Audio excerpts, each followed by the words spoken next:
ভাই প্রথম দেখাতে তো প্রেমে পড়ে যায়েন না। কি কোন কইতে চাই ফেস দেখে তো পাগল হয়ে যায়েন না, ভিতরে দেখার চেষ্টা করেন, মানে মেয়েটা কেমন সেটা দেখার চেষ্টা করেন, তারপরে পাগল হন। ও শিট, মজা করে বলছিলাম সিঙ্গেল লাইফ ইজ বেস্ট, আমার আল্লাহ সিরিয়াসলি নিয়ে নিছে।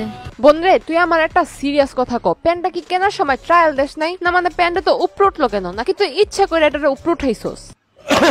কাপুরুষ আটকায় সৌন্দর্যে, কুনারি আটকায় অর্থে, মানুষ আটকায় মায়ায়, অমানুষ আটকায় স্বার্থে। আর আপনার মতো মেয়ে আটকায় টিকটক নামক বস্তিখানায়।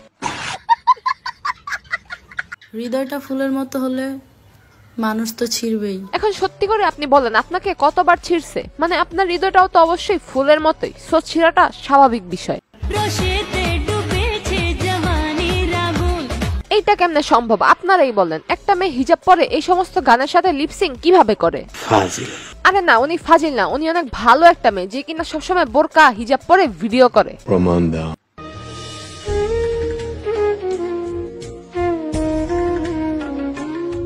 আপনি যে এখন কাজটা করতেছেন এটা অনেক নিকৃষ্টতম একটা কাজ, কারণ কেবলার দিকে মুখ করে নামাজ আদায় করতে হয়, আর আপনি মোবাইলের ক্যামেরা অন করে সেটার সামনে বসে নামাজ আদায় করতেছেন। কি আশ্চর্য কথা। আমি আপনারা হয়তো আশ্চর্য হইতেছি, কিন্তু এই মেয়েটার এটার কথা কখনো চিন্তাই করে নাই। সে চিন্তা করছে ভিডিও করব, মানুষকে দেখাবো যে আমি স্যাড ভিডিওর পাশাপাশি নামাজও আদায় করতেছি। বাদ দাও। যার সাথেই ফ্রেন্ডলি ভাবে কথা বলতে চাই সেই আমার সাথে প্রেম করতে চায়। আপু আপনি এত পরিমাণের কিউট যে কেউ দেখলে আপনার সাথে প্রেম করতে চাইবে, এটাই স্বাভাবিক বিষয়। প্রিয় মানুষটার সাথে হঠাৎ করে কথা বন্ধ হয়ে যাওয়া আর দম বন্ধ হয়ে যাওয়ার মধ্যে কোনো পার্থক্য নেই। এখন আপু আপনি আমাকে এটা বলেন যে আপনার কোন প্রেমিকটার সাথে আপনার কথা বলা বন্ধ হয়ে গেছে?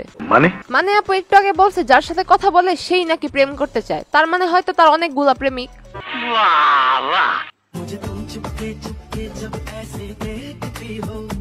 বুঝলাম না আপু, আপনি তো আগে বোরকা পরে ভিডিও করতেন, তাহলে আপনি এখন আবার খোলামেলা পোশাকে কেন আসলেন?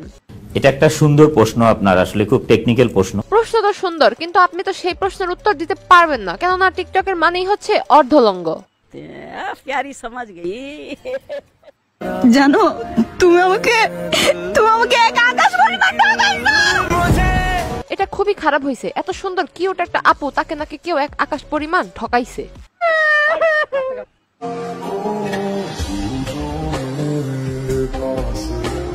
আপু আপনার এত বড় মেশিন থাকতে মানে না, মানে আমি বাইকের কথা বলছিলাম, মানে এত বড় মেশিন থাকতো আপনাকে কেউ কষ্ট দেয়?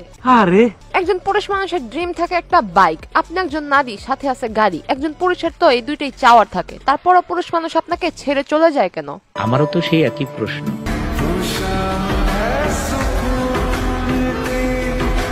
এই জন্যই কি পুরুষ মানুষ আপনার থেকে দূরে চলে যায় নাকি? তো দেখছেন মিল কেমনে খুঁজে বাইর করে। কথা ছিল ঝড় তুফান যতই আসুক কেউ কাউকে ছেড়ে যাব না, কিন্তু সামান্য বাতাসেই তুমি নিজেকে আড়াল করে নিলে। আমার তো মনে হইতেছে ছেলেটা অনেক হালকা ছিল, সে বাতাসে উড়ে গেছে। আমি যে কি মাল ওটা যদি তুমি বুঝতা পাল তাইলে নিজেই কইতা ওরা আমি পড়াইতে পারছি, এটা আমার কপাল।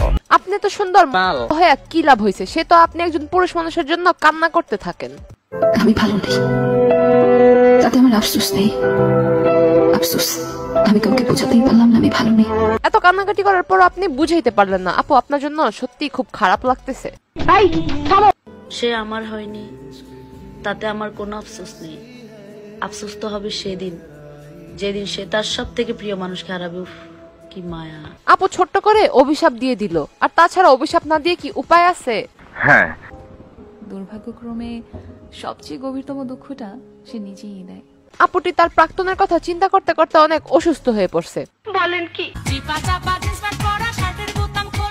তবে আপু যে এত কষ্টে আছে সেটা সে মাঝে মধ্যে ভুলে গিয়ে নাচানাচি শুরু করে দেয়।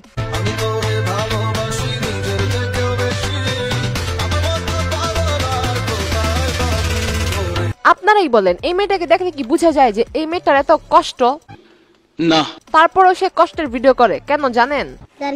উনি এই জন্য কষ্টের ভিডিও করে কারণ উনি জানে বাংলাদেশের মানুষ প্রচুর ইমোশনাল, তাই কষ্টের ভিডিও দিলে ট্রেন্ডিং এ থাকা যাবে, এতে কোনো সন্দেহ নেই। আল্লাহ নিচে চলেন, কথা সত্য।